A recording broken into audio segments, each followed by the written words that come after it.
Bueno, seguimos entonces con este trabajo que es, como ya hemos dicho, lo básico de la hermenéutica y vamos a ver las reglas de interpretación. Esto de las reglas es lo básico, lo que se aprende como ABC en la hermenéutica, ¿ya? Y que de alguna manera es un elemento inicial, ¿no? No es el todo, pero es el inicio por lo menos que nos permite entrar a este mundo de la interpretación. Entonces, cuando hablamos de la interpretación, hablamos entonces de la regla de oro fundamental. Y esta regla de oro, que de hecho es real, pero también muchas veces se aplica mal. La Biblia se interpreta por la misma Biblia. Eso quiere decir que la Biblia se interpreta a sí misma, ¿no? La Biblia se interpreta a sí misma.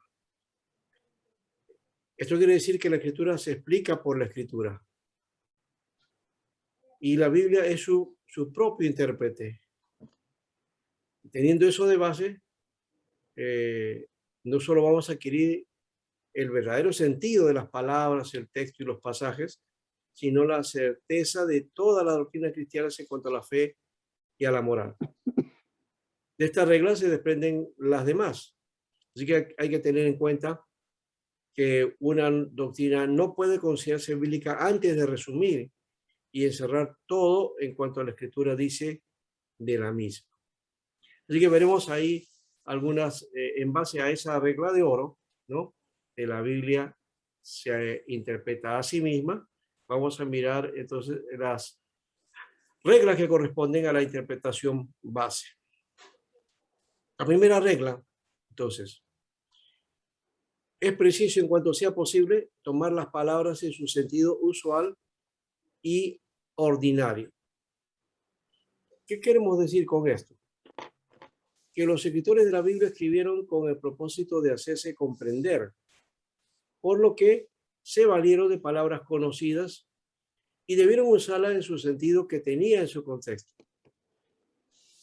Así que lo que nos corresponde a nosotros es averiguar y determinar cuál sea el sentido usual y ordinario de estas palabras y cuál debe ser el primer cuidado de la interpretación o recta comprensión de las escrituras, ¿no?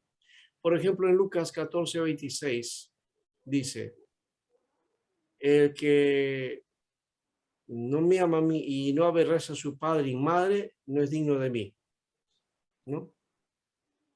Eso de aborrecer padre y madre, si se toma al pie de la letra, va a ser una contradicción al mandato de amar, aún a los enemigos. Aquí lo que nos está diciendo es una expresión hebraística, ¿no? Es un hebraísmo que expresa comparación y preferencia entre dos personas o cosas, ¿no? Entonces no puedes amar a Dios y poner a tus padres en competencia con Dios. Esa es más o menos la idea, ¿no? Entonces hay que tener cuidado de eso. Tampoco significa amar menos, como algunos dicen, ¿no? No, porque de hecho no hay ni más ni menos en el amor del padre y de la madre. La Biblia habla de eso, te habla inclusive de mencionando honra a tu padre y tu madre, que honra implica amor. Honra, de paso, en el contexto bíblico, no es que te portes bien, que lo honres hablando bien de tus padres. No, no, no es eso, honra.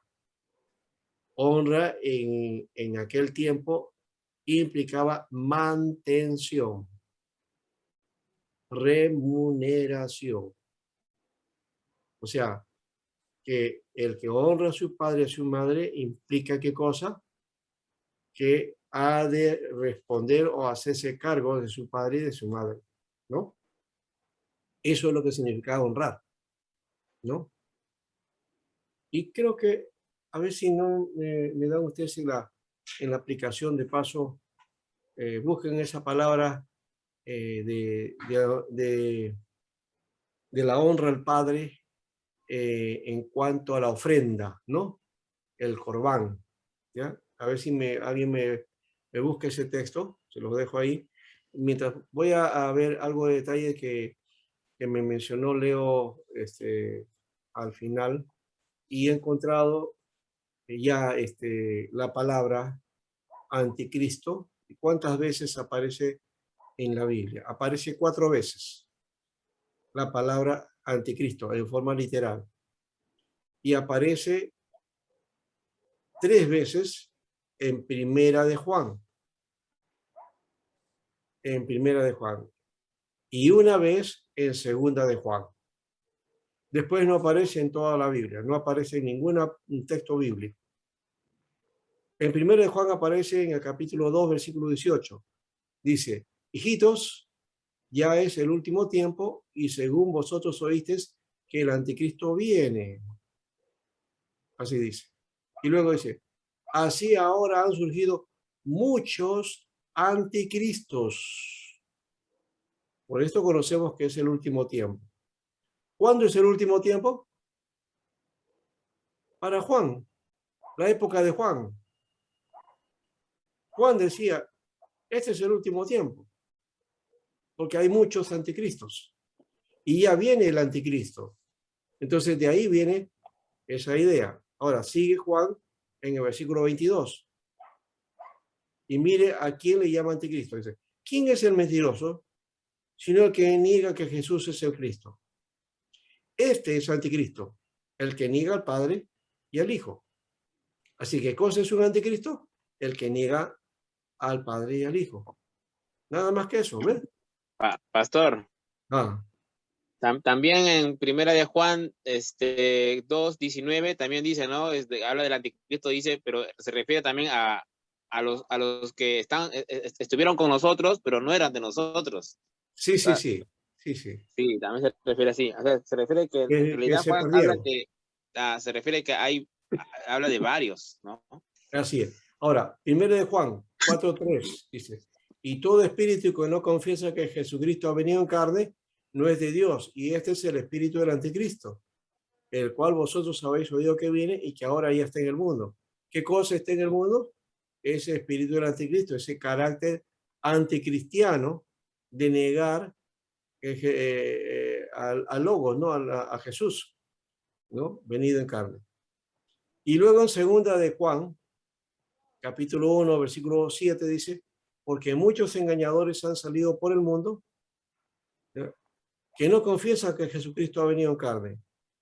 Quien esto hace, ese es el engañador y el anticristo. ¿Ven? Así que el anticristo es el espíritu que niega la presencia de Cristo. Nada más, eso es lo que dice el texto. ¿No? No habla de un personaje al final de los tiempos y que entonces Juan dice: sí, ya llegó y estamos en los últimos tiempos. Dice. Pero ¿cuál era su último tiempo? El primer siglo. No está hablando del siglo XX ni XXI, ¿se dan cuenta? ¿No? Ni imaginó que el último tiempo era el siglo XXI o más. De repente ni siquiera estamos en el último tiempo, de repente todavía faltan unos siglos más, no sabemos, ¿no? Pero en fin, ahí está la figura. Ahí, pastor, vemos la hermenéutica, ¿no?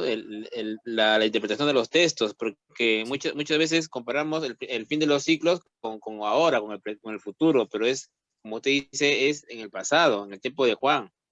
Claro, porque ya está explicando ciertas características, ¿ya? De que está en el último tiempo, y hay que explicar qué cosa es ese último tiempo, ¿no? El Hatos Quimera, o en este caso sería, voy a analizarlo, verlo de qué cosa está en el griego con respecto a eso, ¿no?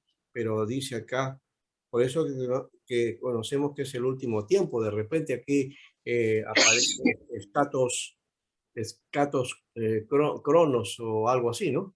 ¿Ya? Eso habría que analizarlo o verlo en el texto original, ¿ya? El pastor, Pero sí. allá, del Corbán es Marcos 7:11. Ah, ya. Marcos 7:11, ¿no? Gracias. Muy bien, ¿no? Lo tuviste muy bien al día. Marcos 7:11, ¿no? Sí. Sí, está muy atento, está muy bien eso. 7:11, a ver, dice en este texto, ustedes dicen, basta que alguien diga al padre o la madre, todo aquello con que podría ayudarte es corbán, es decir, mi ofrenda a Dios. ¿Cómo dice en la versión ahí en la 60 que dice?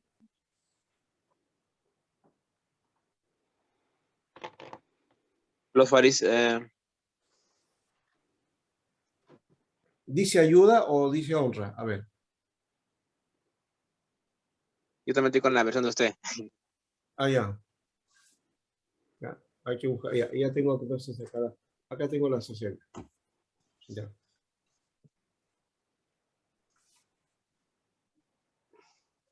Marcos 7.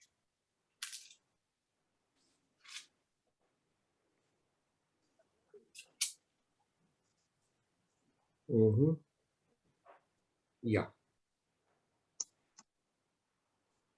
¿Sí? Dice, es corbán, mi ofrenda a Dios, todo aquello con que pudiera ayudarte.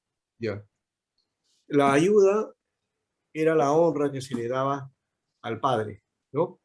En otro texto, Pablo, cuando habla en segunda de Timoteo sobre los ancianos, ¿no? No, es el capítulo, es el primera de Timoteo, ¿ya? Cuando habla de los ancianos, dice, a ver,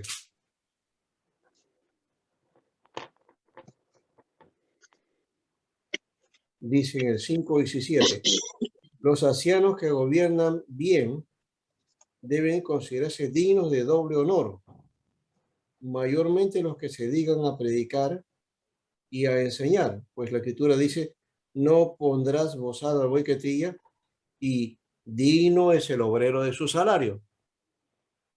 Fíjense en qué contexto estaba hablando de honrar o doble honor, ¿no? Termina diciendo, digno es el obrero de su salario. Entonces, se está refiriendo justamente a eso. La honra o el doble honor que debe darse a los ancianos es el salario que le corresponde como ministro, ¿no? Y dice, si ha sido buen ministro, pues doble hay que darle, ¿no? Entonces, Pablo es aquí yo he inventado algo que está en la Biblia, pero que no lo predicamos mucho, ¿ya? El servicio social, el seguro social, ¿ya? La iglesia practicaba el seguro social para sus ancianos, ¿ya? Mantenía a sus ancianos, ayudaba a las viudas, ¿ah? Todo eso lo vemos en la escritura, ¿ya? Y las famosas pasajes donde hay ofrenda o se recoge ofrenda, se habla de las ofrendas, eran campañas de acopio digamos, de la ofrenda para los necesitados, porque dice así explícitamente, la ofrenda para los santos. Pablo inclusive menciona eso, ¿no? Que el primer domingo, ¿no? Todos juntos, según haya prosperado, traiga, ¿no? Y délo, ¿no? Entonces hay que dar esa ofrenda. Pero no, nosotros lo hemos convertido en una concesión eclesiástica, ¿no?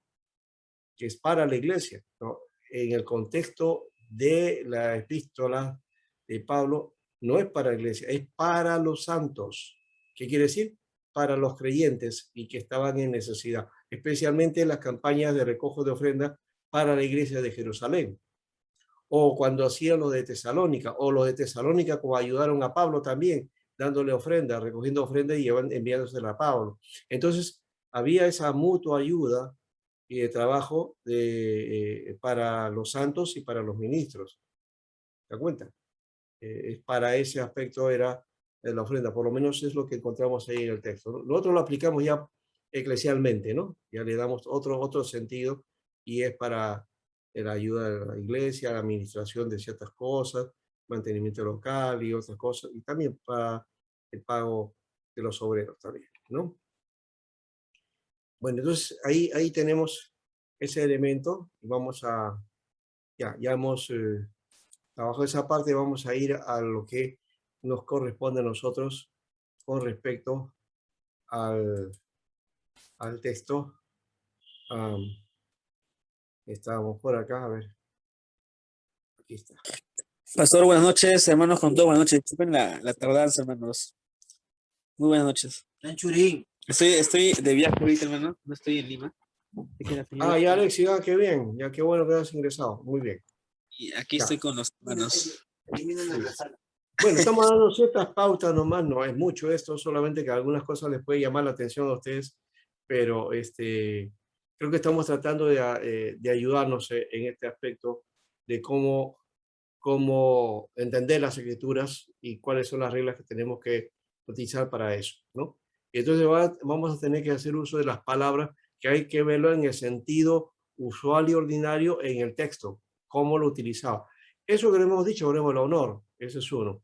La palabra aborrecer, que es una palabra, es una forma hebraísta, ¿no? De expresarse.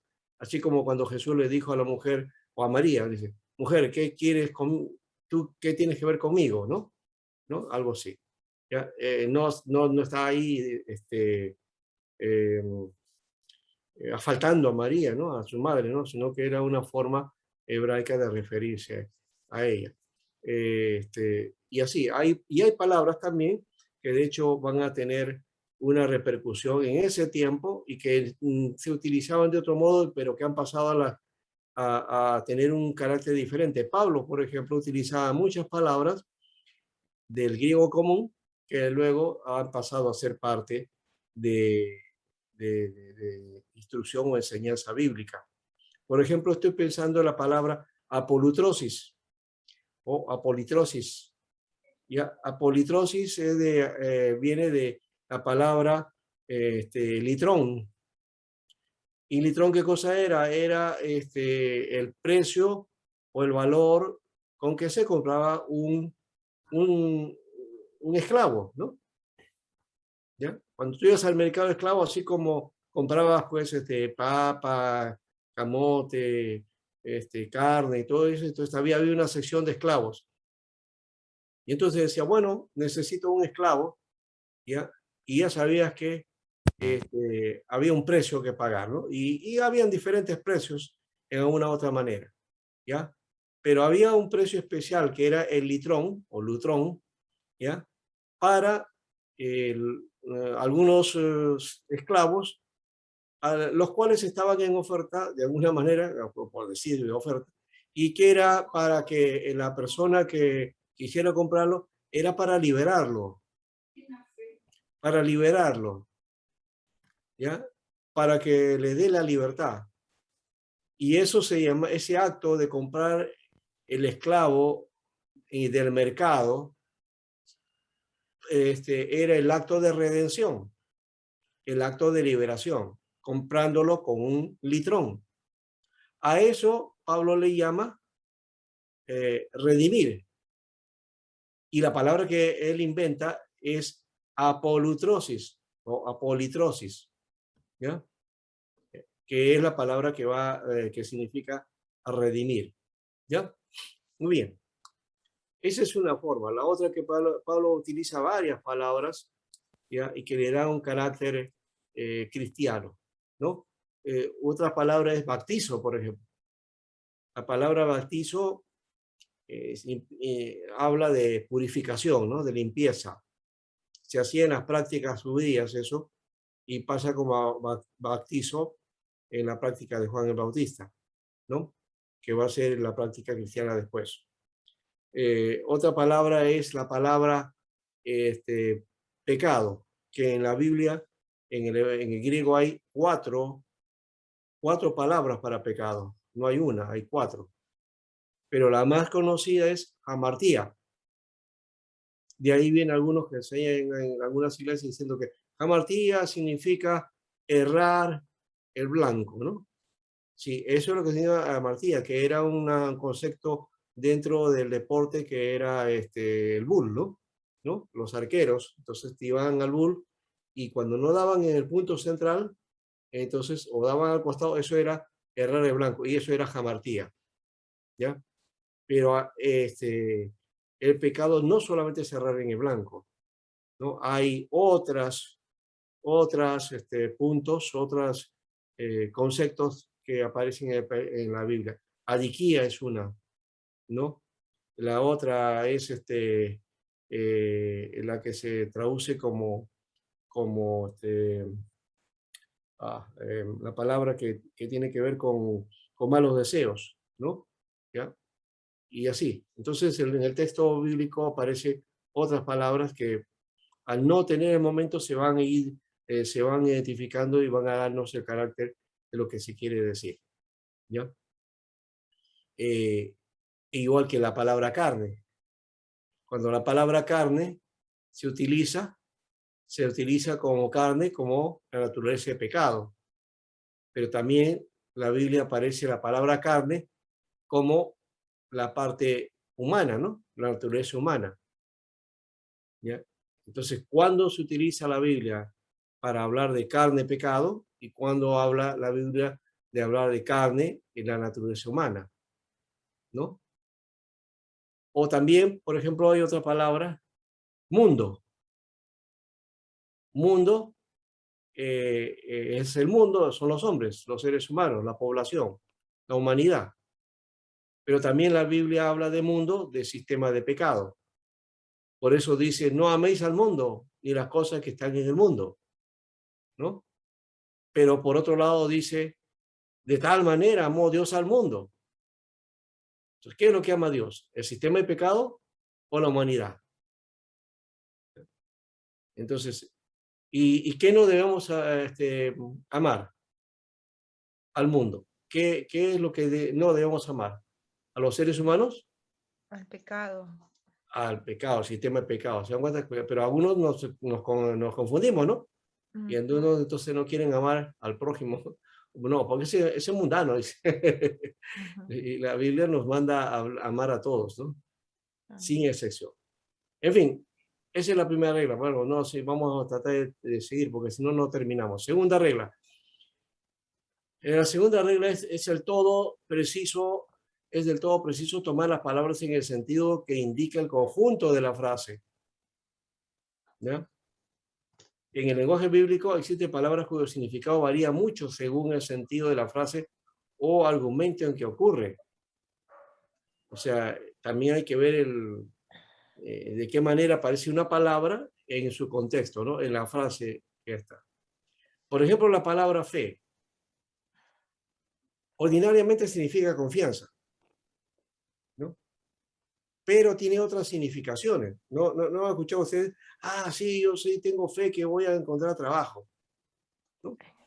¿No? Eso no es fe, eso es confianza, ¿no? De una manera, o sea, o fe que marca confianza, ¿ya? Seguridad. ¿Ya? Pero fe puede ser creencia o doctrina, ¿no? Fe puede ser creencia o doctrina. Si la fe que yo profeso, la doctrina que tengo, esa es mi fe.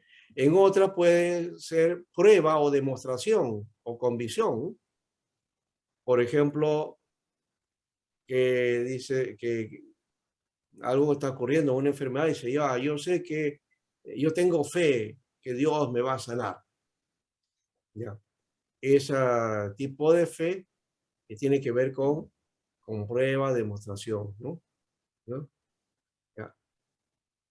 O sí, yo sé que Dios me va a sacar de esta situación. Tengo fe que me va a sacar de esta situación. Eso es, ¿qué cosa? Convicción. Ahora, para saber, bueno, si es que estamos seguros en eso y confiando en Dios, de paso, ¿no? Porque si no, solamente es una aseveración común que no tiene sentido, ¿no?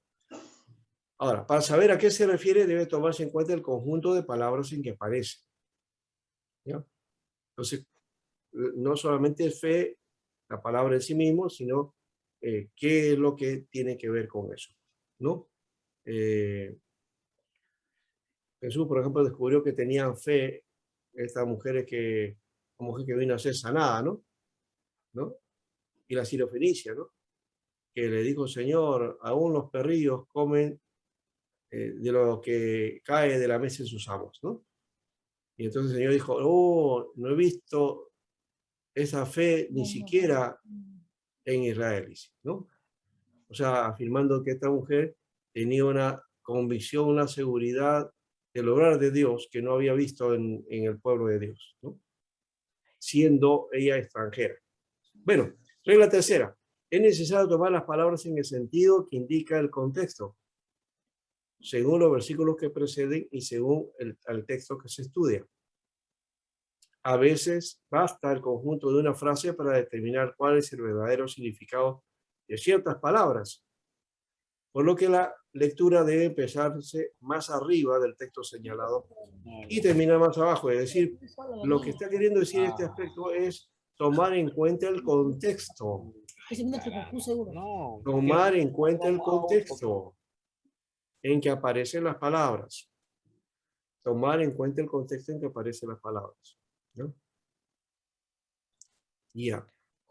Ejemplo, la palabra misterio de Cristo. Según las palabras en que aparece, se aplica a la participación de los gentiles en los beneficios del Evangelio, Efesios 3:4. Así que la palabra misterio de Cristo habla de la participación de los gentiles, ¿ya?, en los beneficios que da el Evangelio. Entonces, misterio de Cristo no es, entonces, una enseñanza ahí escondida, oscura, mistérica, que hay que descubrir y que hay que buscar, ¿no? Una situación profunda ahí, hurgar, tratar de ir a buscar por ahí, ¿no?, una expresión especial. No, nada de eso tiene que ver.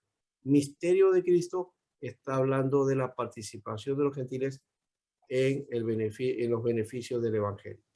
Nada más que eso. Es decir, que los gentiles también son parte de la gracia de Dios, ¿no?, por el Evangelio.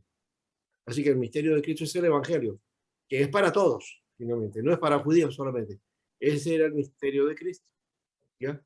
Los judíos creían solamente que la salvación era para ellos, pero Jesús viene y les dice no. Y Pablo descubrió que ese misterio, en el sentido de que era vedado para los gentiles, ahora está abierta la puerta para ellos, ¿no? Hasta antes de Jesucristo, solamente a los gentiles, solamente a los judíos, perdón. Y un gentil, ¿qué cosa tenía que hacer? Hacerse judío para entrar en el misterio de Dios. Si no, no entraba. Ahora ya no es necesario eso. ¿Ven? Eso es lo que Pablo está mencionando. Entonces hay que ver el contexto en que aparece esa palabra. Cuarta regla. Es preciso tomar en consideración el objeto o propósito del libro o pasaje en que ocurren las palabras o expresiones oscuras. ¿Esto qué quiere decir? Que es la aplicación de las reglas anteriores y se usa cuando las otras no son suficientes. Es decir, el propósito de un libro o pasaje se descubre leyendo y estudiando con atención. Y esto repetidas veces, teniendo en cuenta la ocasión y a qué persona o persona se escribió originalmente.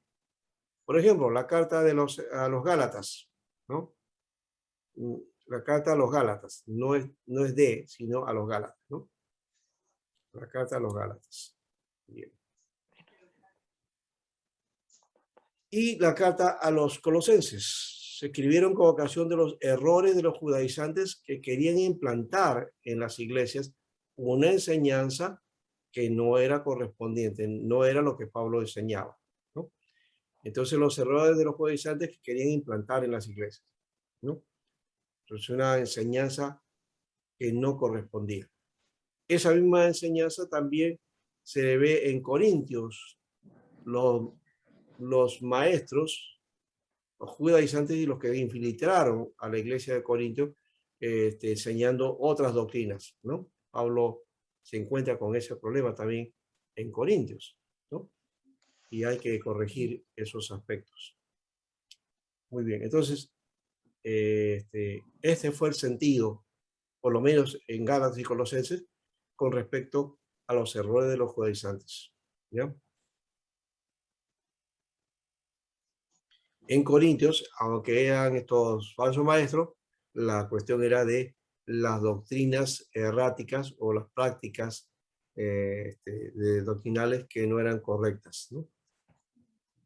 La quinta regla: es necesario consultar los pasajes paralelos de palabras, paralelos de ideas, y recurrir cuando sea necesario a los paralelos de enseñanza general. Algunos le llaman a estos pasajes paralelos contexto, pero eso no es contexto. El contexto es aquello que el texto, lo que está alrededor del texto, ¿no? ¿Ya? Las circunstancias que marcaron el texto, ese es el contexto. Pero acá los pasajes paralelos son los que se refieren, hay referencias el uno al otro que tienen entre sí una relación o tratan de un mismo asunto, ¿no? Por ejemplo, 1 Corintios 2:13. Y palabras paralelas cuando el conjunto de la frase o el contexto no basta para explicar una palabra dudosa. Por ejemplo, Gálatas 6:17 menciona la palabra marca. Pero, ¿qué eran esas marcas? ¿No? Pablo habla de la marca y dice: yo tengo las marcas de Cristo. Acudamos a otros pasajes paralelos en 2 Corintios 4:10, cuando dice que indica que la marca se relaciona con la persecución que él sufría. Entonces, aquí entonces ya no es marcas de Cristo, que podría ser también los padecimientos, ¿no? Y no necesariamente una marca literal, ¿no? Como en algún momento se trabajó eso llamándole, por ejemplo, a las estigmaciones, ¿no? Eso hay en la mística católica, los estigmas, ¿no? ¿Qué son los estigmas? Que según algunos místicos, bajo oraciones y búsquedas espirituales, dice que se manifestaba la llaga de Cristo en el cuerpo, ¿no? Y les aparecían llagas en las manos, ¿no? Entonces a eso le llamaban estigmas, ¿no?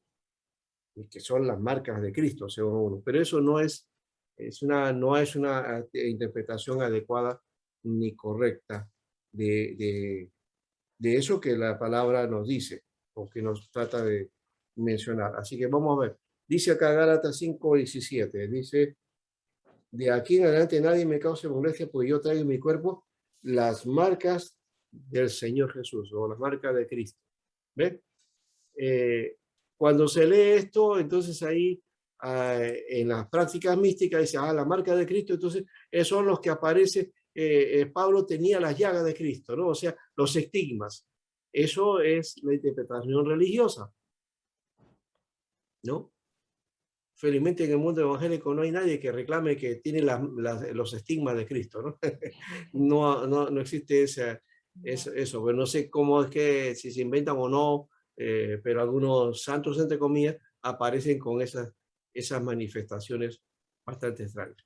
Entonces, según el Corintios 4:10 nos indica que esas marcas se relacionan al sufrimiento. Así que cuando Pablo habla de las marcas de Cristo, está hablando del sufrimiento que tiene en su cuerpo, de los padecimientos. Entonces, ¿cuál es esa marca? ¿Cuántas veces recibió latigazos? ¿Cuántas veces estuvo preso?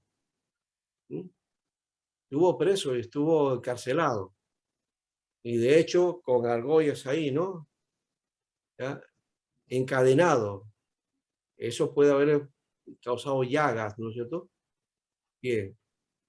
Y las persecuciones y los apedreamientos, ¿no? ¿Y cuántas veces quisieron matarlo?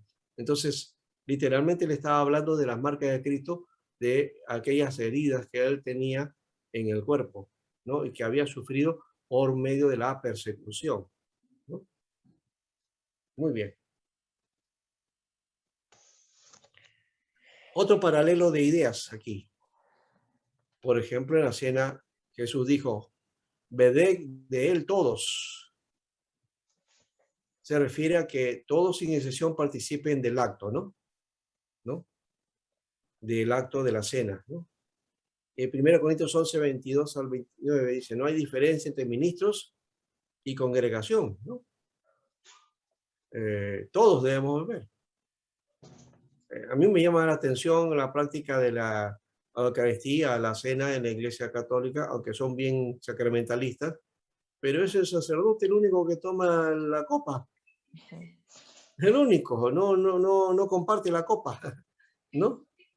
Y claro, lo único que comparte es el pan, ¿no? O lo que le llaman la hostia, ¿no? Y es un pedacito ¿no? de harina, ¿no? Muy elaborada, ¿ya? Que se prepara de una manera especial. Pero después el vino se lo toma el sacerdote. Pero la práctica dice, bebé de él todos. Ahora, cuando habla también de eso, tiene un significado, ¿no? Que todos participen, ¿no? Del sacrificio. Todos debemos participar del sacrificio, no solamente del acto de tomar en la copa y comer el pan, sino de ese sacrificio del cuerpo y de la sangre de Jesucristo. Ese debe ser nuestra participación primera, porque si no tenemos eso en cuenta y solamente pasamos a tomar estos elementos, no tiene sentido, ¿no? Entonces ahí creo que hay que tener la cuestión de los conceptos, las ideas, ¿no?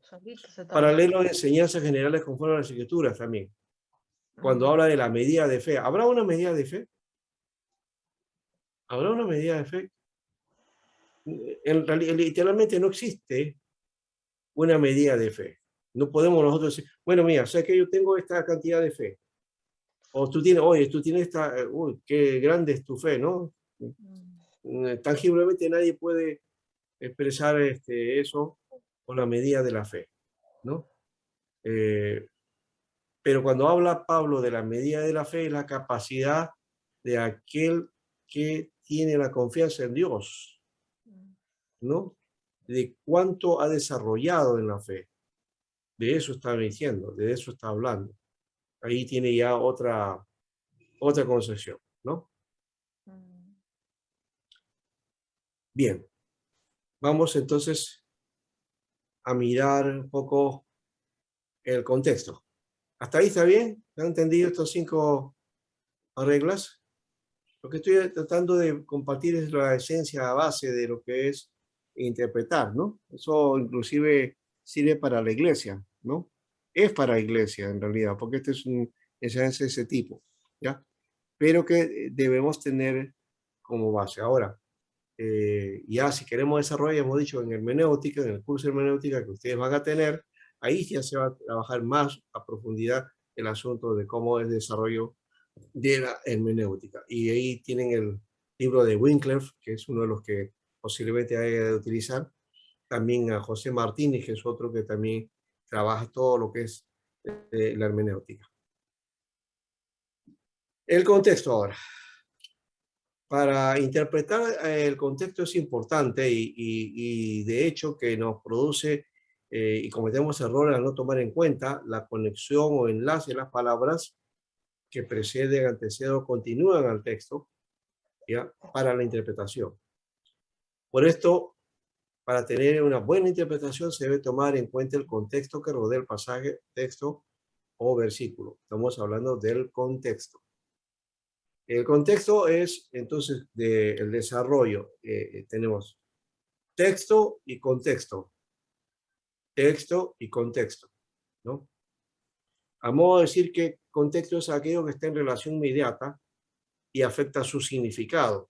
Generalmente se encontrarán algunas palabras que parecen darnos base para lo que dice y la interpretamos de acuerdo al sentido superficial, sin considerar el sentido real en que las empleó su autor cuando los escribió. Aquí vamos a ver algunas. Josué 24:15 es un texto, bueno, por lo menos para mí es bastante común, no sé si para ustedes, pero ese famoso declaratoria de Josué combinando al pueblo, reunidos ahí antes de entrar a la tierra prometida.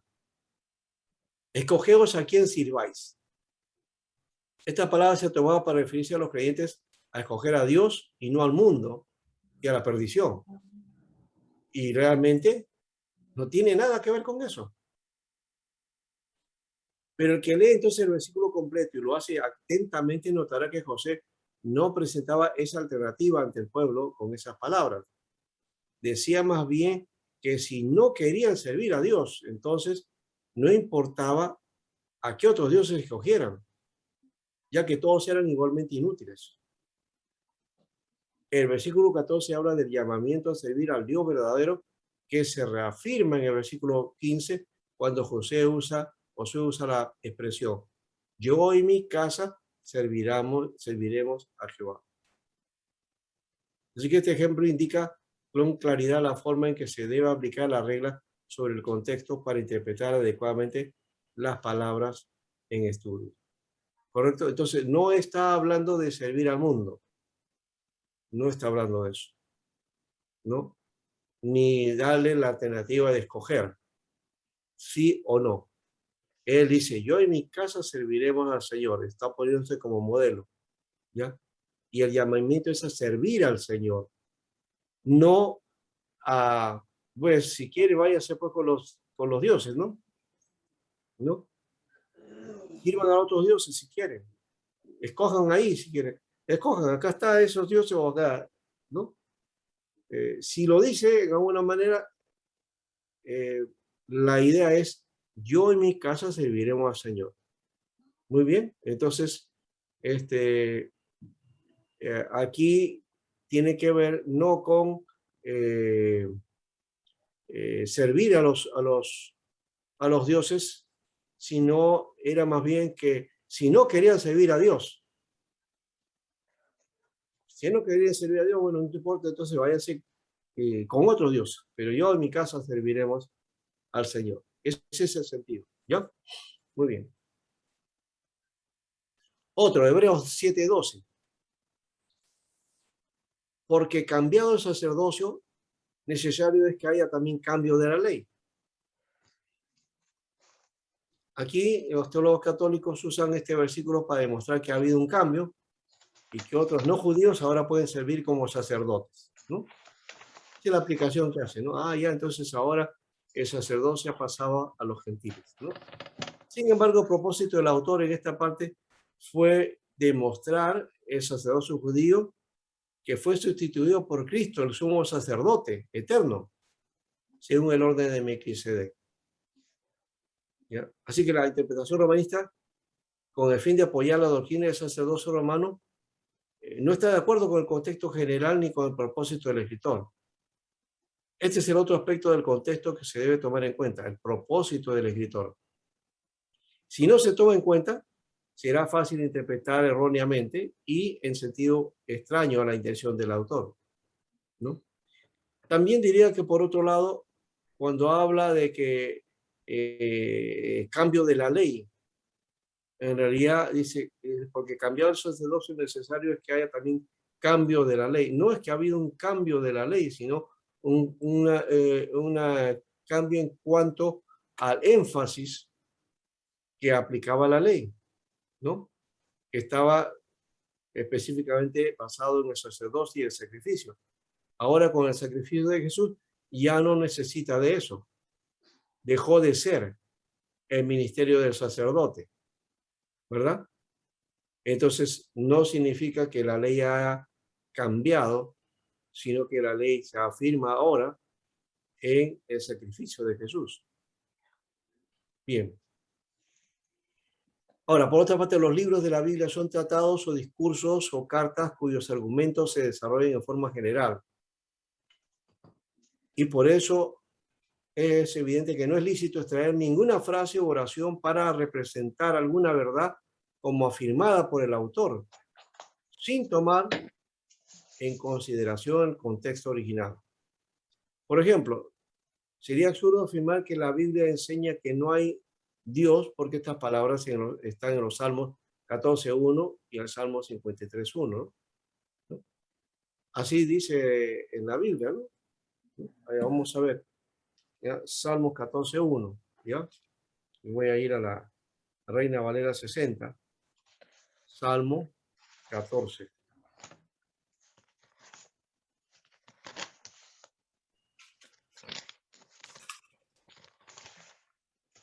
Dice el necio en su corazón, no hay Dios. O sea, ¿quién dice eso? El necio. El necio. Entonces, ¿la Biblia afirma eso? No. Es el necio, no la Biblia. Ahora, 53.1 dice el necio en su corazón, no hay Dios. Así que 2 veces aparece la misma palabra, pero no lo dice la Biblia, sino que dice, lo dice el necio, ¿no?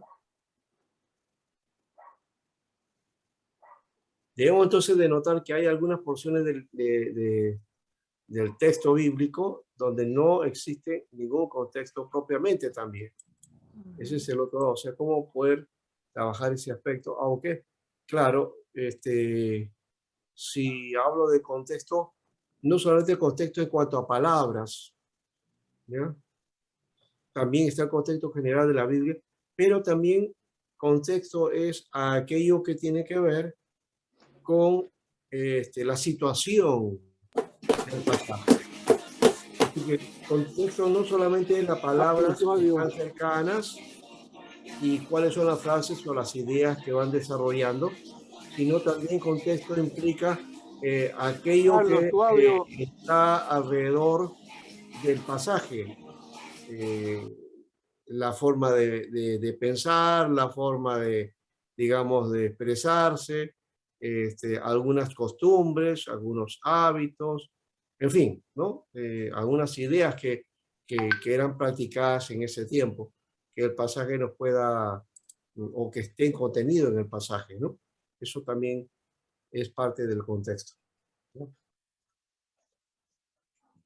El caso de los proverbios, por ejemplo, es un caso muy particular.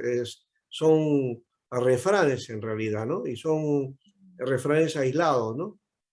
Dichos de sabiduría que son aislados unos a otros. O sea, en un sentido no hay un contexto específico, ¿no? Sino que son frases, ¿no? Que no manifiestan entonces un contexto específico. En el caso de proverbios sí es así, ¿ya? Porque no hay relación unos con otros, ¿ya? Aquí había que aplicar el contexto de la Biblia entera, porque habla de principios, ¿no? Entonces ahí eso es otra cuestión. Son dichos que uno puede ir sacando y que son buenos, ¿no? Como para aplicar a una situación particular, ¿ya? Pero que de hecho son expresiones que tienen que ver con la enseñanza general de la Biblia, ¿no? Eso es lo que aparece en Proverbios. Y el significado de palabras ahora. Significado de palabras. Toda lengua se compone de palabras, ¿no? Elementos significativos en todo idioma se llaman morfemas. Morfemas. Los morfemas son palabras simplemente. Las palabras. Por medio de ellas se forman oraciones. En algunos se pueden formar oraciones con una sola palabra, que expresa la idea del que habla o escribe, ¿no? Se dan cuenta porque en la Biblia aparece un versículo que dice, y Jesús lloró, ¿no? Nada más dice, ¿no? En 3 palabras, pero cortitas, dice mucho, ¿no? Y Jesús lloró, ¿no? Hay otra forma donde aparece solamente una sola palabra, ¿no? Existen palabras que comunican ideas semejantes, las que llamamos, por otro lado, sinónimo, ¿ya? Sinónimo. ¿Qué es un sinónimo? Es una palabra que tiene el mismo significado, ¿no? Palabras que tienen un mismo significado. Ahora, sin embargo, no existen sinónimos perfectos ni traducciones exactas de alguna palabra en otro idioma. Cada vocablo tiene su significado, conjunto de significados, que no son los mismos en ninguna otra idioma. Por esta razón, las palabras que encontramos en las traducciones de la Biblia, en cualquier idioma, no representan el sentido exacto de las palabras originales, ni todo lo que aquellas significan en el original. Es importante conocer el valor de las voces originales para interpretar el texto bíblico. Y para poner en práctica esta regla es necesario conocer los idiomas bíblicos, ¿no? Y hay algunos alcances para esto que nos ayudan a determinar el sentido de las voces originales. ¿Mm? Por ejemplo, muchos de los casos no existen equivalencias adecuadas para traducir al castellano las palabras originales, por lo que necesitamos buscar el significado real, su uso y sentido para mantener el mensaje exacto que los autores quisieron dar a conocer. Aquí, por ejemplo, están algunas palabras. La palabra homologueo. Eso aparece en el Nuevo Testamento y Pablo utiliza mucho esta palabra homologueo, que significa confesar, ¿no? La palabra homologar tiene un significado diferente para nosotros, ¿no? Homologar se usa para poner a una persona en otro nivel, ¿no? En un nivel mayor, ¿no? Homologación, ¿no? O reconocimiento también. La homologación tiene que ver con reconocimiento. Pero aquí es confesar. La palabra original viene de dos palabras, homo, que es mismo, ¿no? Y logeo o logos, que es hablar, decir. Logeo viene de la palabra, sí, pues, logeo, es logue, es la palabra que es el verbo hablar. Esta palabra tiene el sentido de admitir y decir la misma cosa y estar de acuerdo. Sin embargo, es difícil conservar esta idea al traducir Romanos, cuando se dice que si confesares con tu boca al Señor Jesús, lo usamos nosotros de confesar es hablar, ¿no? Así lo traducimos, ¿no? Hablar, declarar. El versículo no quiere decir confesar pecado al Señor, sino hacer profesión con la boca y que uno está de acuerdo con lo que con Dios acerca de que Jesús, o acerca de Jesús, o lo que él confiesa, dice de él. Es decir, lo mismo que dice Dios. Eso es confesar. Esto no está en la versión castellana, ¿no? Pero el intérprete debe captar el sentido verdadero del texto, que va a ser de provecho, ¿no? Entonces, la idea es confesar, no es decir de palabra, ¿no? Lo utilizamos así, ¿no? Dice, oh, mira, dice que si confesares con tu boca y creyeres, el Señor eres salvo, ¿no? Entonces tienes que confesar a Jesús como tu Señor. Confiesa, dile que Él es tu Señor. Sí, sí, yo creo que Él es mi Señor. Muy bien, entonces el Señor ya te perdonó. No es así el asunto, ¿no? Es la profesión con la boca, es estar de acuerdo con aquello que Dios dice acerca de Jesús, ¿no? O lo que dice de Él mismo, ¿no? Homologueo es eso, ¿no? Es estar de acuerdo con lo que se dice, estar de acuerdo con lo que se dice. Básicamente es eso. Estoy de acuerdo con aquello que dice, ¿no? Es mi acto de reconocimiento, de aceptación. Por eso se llama profesión. Confesión también es profesión. Hacer acto de profesión, ¿no? Acto de confesión es la profesión. Es que yo estoy en acuerdo con aquello que Dios ha dicho que es la verdad. ¿Ya? Eso es confesar con la boca. ¿Ya? Hacer profesión de fe. Hacer profesión de fe. Otra palabra también, metanoía. Esta palabrita es tremenda. Lo traducimos como arrepentirse y, wow, la Iglesia Católica le llama penitencia. Ni una ni otra. Ni una ni otra. En realidad esta palabra viene de la palabra meta, que es transformar, cambiar. Y la otra palabra es noia o nous, que significa pensar, hacer uso del cerebro, hacer uso de nuestra razón, de nuestra pensar.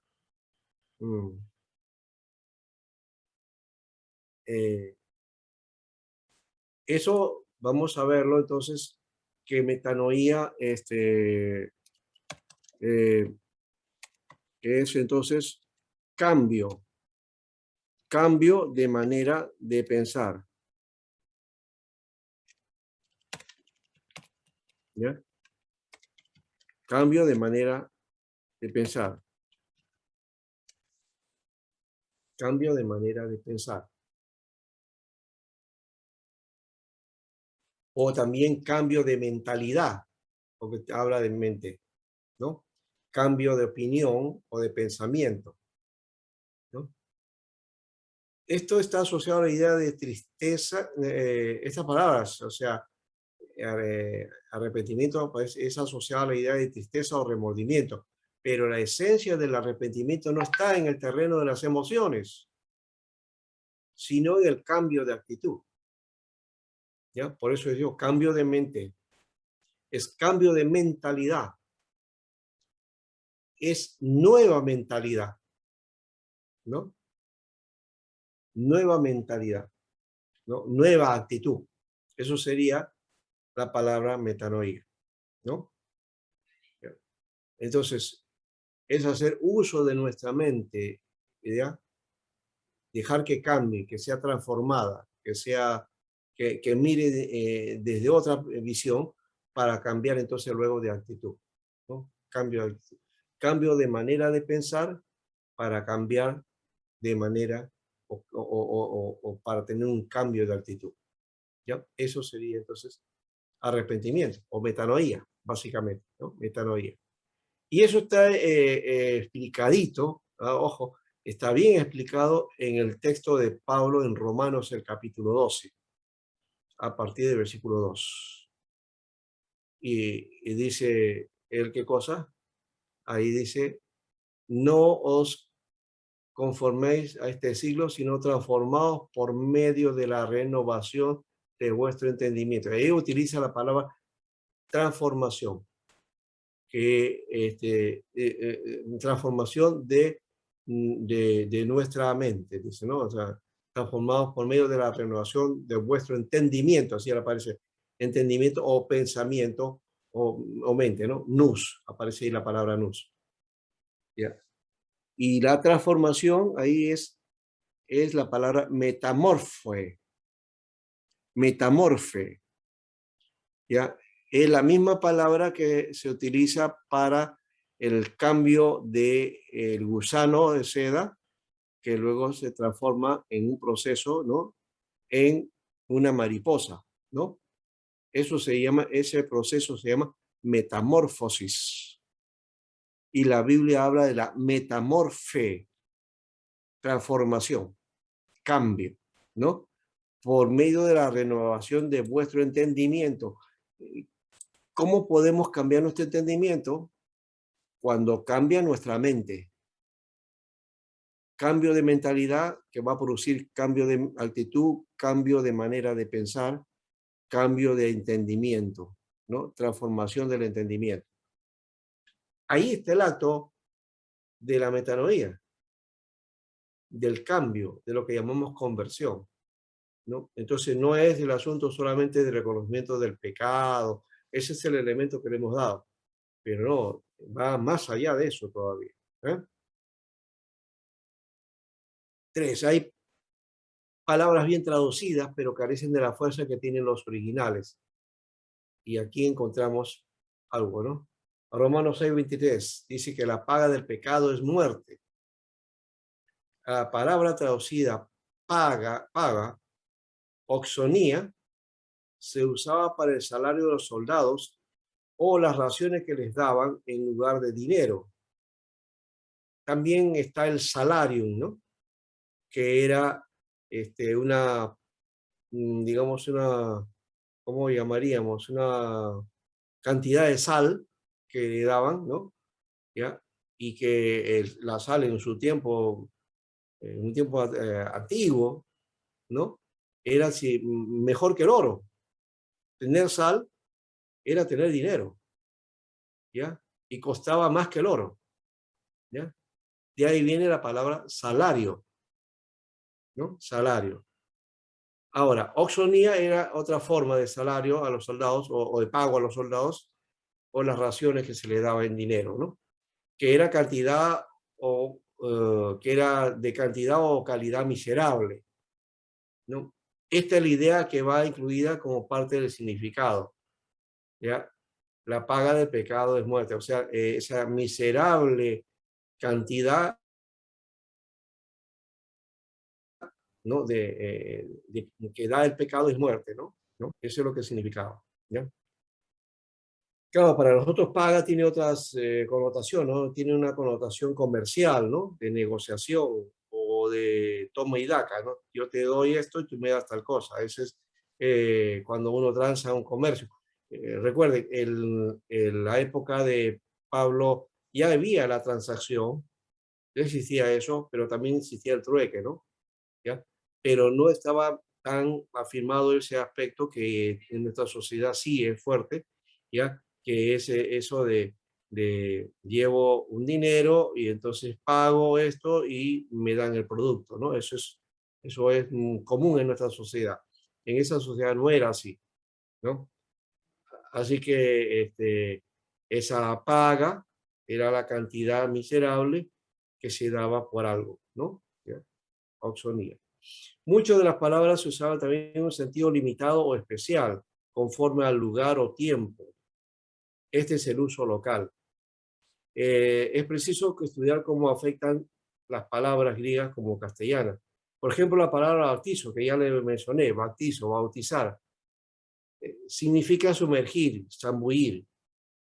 Pero esto se dice que la verdadera, por eso se dice que la verdadera forma de bautizar es inmersión.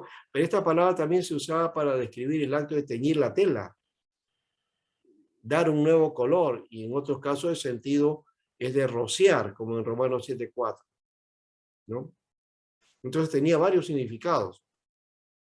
Y se utiliza la figura de los ritos de pureza o de limpieza, ¿no?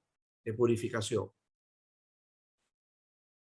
Entonces, otras palabras como la ley se usaban de varias maneras, ¿no? Ley desde una perspectiva jurídica, ley desde una perspectiva religiosa, ley desde la perspectiva sacrificial, ley desde la perspectiva moral. Entonces hay varias formas de uso de la ley, ¿no? Y también ley como instrucción, básicamente, eso es parte del contexto judío, ¿no? Ley, o la palabra Torah significaba instrucción, enseñanza, mandamiento también, ¿no? Otra palabra también que encontramos aquí es la palabra carne, ya mencionamos eso, ¿no? Carne y su uso, ¿no? Mundo es otro. La palabra evangelio, otra palabra también que a partir del mensaje de Jesús va a tener una connotación diferente. Evangelio tiene un significado, hasta antes de eso, se usaba para las buenas noticias que los reyes daban al pueblo y que el heraldo los proclamaba, ¿no? ¿Ya? Salía el querigma anunciando el querigma que el rey daba. La buena noticia era el nacimiento de un hijo del rey, o de repente la cancelación de los impuestos, y ya no hay pago de impuestos, ¿no? O de repente alguna otra nueva noticia o algún festejo, alguna situación, un casamiento, en fin. Esas eran las buenas noticias que se utilizaba en términos de la realeza hacia el pueblo, ¿no? Entonces, Evangelio es la buena noticia de Jesucristo, ¿no? La buena noticia de Dios acercándose a nosotros. Y ese es el contenido que va a tener, que antes no tenía concepción religiosa, hoy día la tiene, igual que la palabra bautizo, ¿no? Nadie utiliza la palabra bautizo ahora en términos común general, tampoco Evangelio, ¿no? Espíritu, el espíritu también implica carácter, manera de ser, y no necesariamente espíritu significa un ente o una energía, también algunos también aplican eso, viento, energía, ¿ya? Pero no necesariamente un ente personal, ¿no? También se aplica, pero no siempre, ¿no? Por ejemplo, cuando habla de Espíritu Santo, ya ahí estás hablando de una persona, ¿no? Pero de un espíritu no es una persona, básicamente no lo es, ¿no? Así que cuando habla de un espíritu de enfermedad, no está diciendo de un espíritu que produce esa enfermedad, sino cuando dice espíritu de enfermedad, está hablando de de la expresión, de la manera de expresar esa enfermedad, ¿no?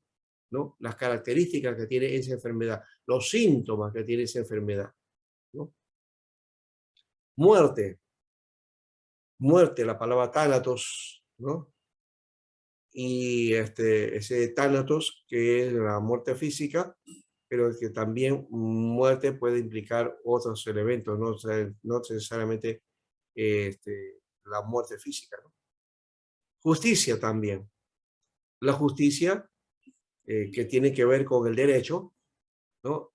Que se aplicaba a la sociedad también y se aplica a lo que Dios también determina, ¿no? Entonces, esos son las concepciones de la justicia, ¿ya?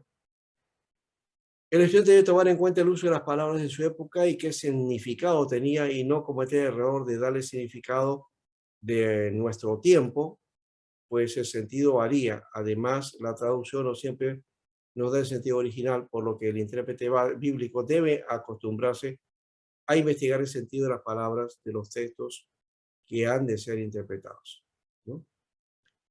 Y luego tenemos pues, el mensaje de la Biblia entera, ¿no es cierto?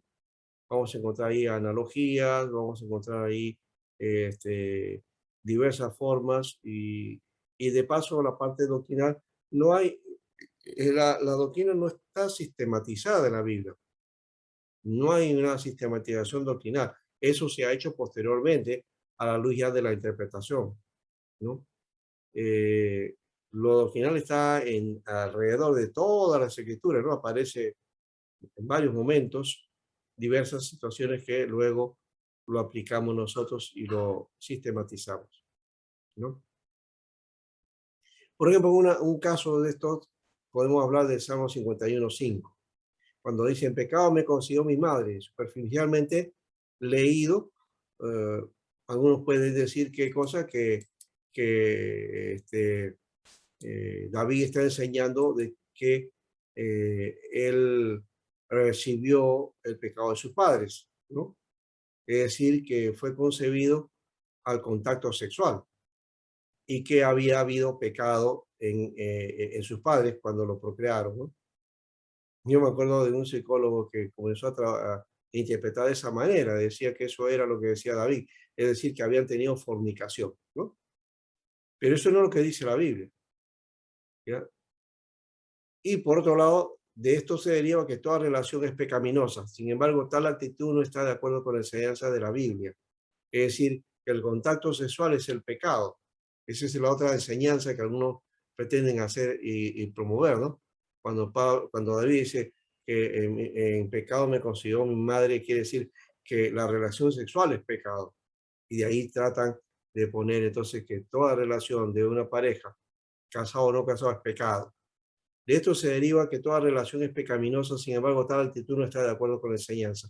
Respecto como lo dice Génesis 1:28, y les dijo Dios, fructificaos y multiplicaos, llenad la tierra. Y luego en Génesis 2:24, por tanto, dejará el hombre a su padre y su madre y se unirá a su mujer y serán una sola carne. Esa palabra, sola carne, una sola carne, está hablando de intimidad, ¿no? Y en Hebreos 13:4 dice, honroso es en todos el matrimonio y el hecho sin mancilla. Está hablando de que es santo el hecho matrimonial, es decir, la intimidad, ¿no? Matrimonial del hombre y la mujer es santificado por Dios. No hay nada de pecado ahí, ¿no? El concepto griego de sexual, o especialmente del dualismo, y la filosofía de Platón hace creer que el unirse un hombre con una mujer y casados todavía, que el sexo es pecado, ¿no? Que esa relación es pecado, así sean casados. Y eso no es bíblico, ¿no? La lectura entonces de Salmo 51 hace claro que se trata de una confesión de pecado de David. El pecado que se refiere no es el de sus padres, sino el suyo propio, ¿no? ¿No? Que él era pecador, pues, ¿no? Y que recibió la naturaleza de pecado como todos los seres humanos, recibimos la naturaleza de pecado, ¿no?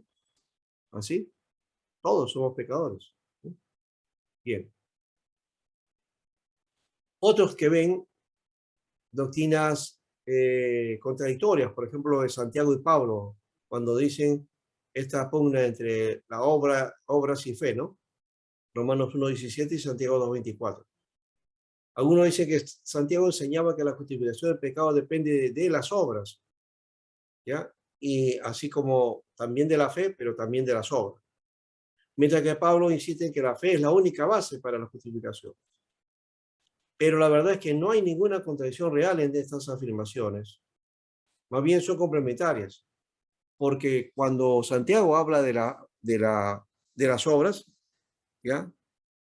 No está hablando de obras para salvación, sino como evidencia de la fe, como evidencia salvadora. Está hablando de obras, ¿no? Además hay que analizar qué dice la Biblia respecto en otros pasajes que toman el tema y nos aclaran y dan luz a las posibles controversias. Bueno, así que este es el procedimiento para otros casos que se presentan o que se estudian y que son difíciles de resolver por lo complicado de las diversas posturas que se manejan. ¿Bien? Ahí terminamos ese aspecto, ¿ya? Son las pautas solamente para poder hacer algunos aspectos de interpretación. Y si quieren ustedes, siéntanse libre. En la semana les doy este trabajo, ¿no? Tráigame algún texto de conflicto o de interpretación que ustedes tengan por ahí o que han encontrado para tratar de explicarlo, ¿no? Que si tienen alguna duda sobre eso. A ver si lo podemos hacer para la próxima semana, tener eso y poder darle el sentido adecuado de interpretación. ¿Les parece? Amén, pastor, amén, amén. ¿Ya? Entonces, ese es para ustedes. Más que carga, es más bien, creo que vamos a salir un poquito a mirar algunos detalles que de repente no nos paran o que todavía tenemos dudas en cuanto a interpretación. ¿Ya? Muy bien. ¿Alguna pregunta? Si no, ya cerramos el espacio.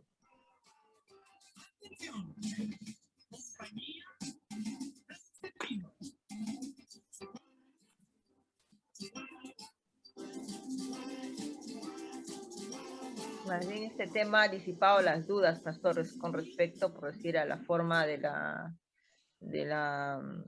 hermenéutica, ¿no? De cómo Ya. hacer nuestra liturgia. Eso es siempre sabíamos que teníamos que hacer nuestra liturgia guiado por el Espíritu Santo. Pero ahora con todo lo que usted nos explica es conocer bien el tema para poder hacer una buena enseñanza, ¿no?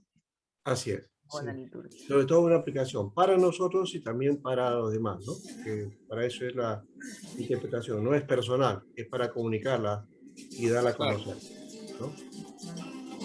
Pastor, Sí, por ejemplo, ¿no? Un ejemplo, ¿no? Marcos 5:3, ya, ¿no? Que es un texto conocido también. El famoso bienaventurados los pobres.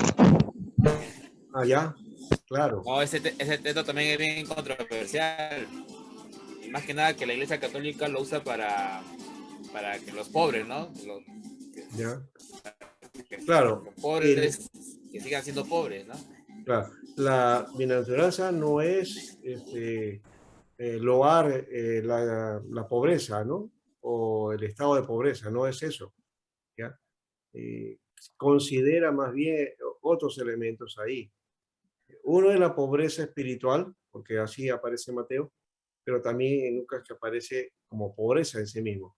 Y hay que ver qué cosa es lo que habla sobre el pobre, el tojos. Y la pobreza, de paso, ya que lo mencioné, Carlos, ser pobre en la Biblia no es la misma categoría que ser pobre en este mundo moderno, o en este mundo contemporáneo. La pobreza de la cual hablamos nosotros es la falta de dinero. Y la pobreza está indicado inclusive a nivel de organizaciones mundiales, ¿no? Un ingreso mínimo que tú tienes, entonces ya no eres pobre, ¿no? Pero si bajas de eso, entonces ya eres pobre. O sea, la medida de la pobreza es cuánto tienes, ¿no? El valor económico de lo que tienes.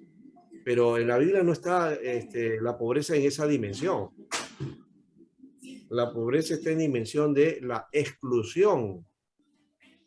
Está en el hecho de ser rechazado dentro de la sociedad o no estar considerados dentro de una sociedad, ¿no? Dentro del Estado. Y ahí por eso que la Biblia habla de la mujer, de la viuda, del extranjero y del huérfano. Ellos eran los pobres, ¿no? Porque no tenían reconocimiento social, o estaban excluidos de la sociedad. Por ejemplo, los leprosos, ¿no? Eran los inmundos, no estaban considerados dentro de la sociedad. Los impuros, fuera de la sociedad, ellos eran los pobres, ¿no? Entonces hay que notar que hay una diferencia, entonces, en cuanto a pobreza. Pues, lejos está de la idea de la Biblia la pobreza material, ¿no? Eso no quiere decir que no trabajemos en bien de los pobres materialmente y de los que necesitan educación, formación y que salgan de esa situación también de paso, ¿no? Esa es la hermenéutica, papá. La hermenéutica. Así es, así es. Muy bien, gracias hermano. Muy bien, entonces ahí estamos en asunto. Muy bien, hasta pronto.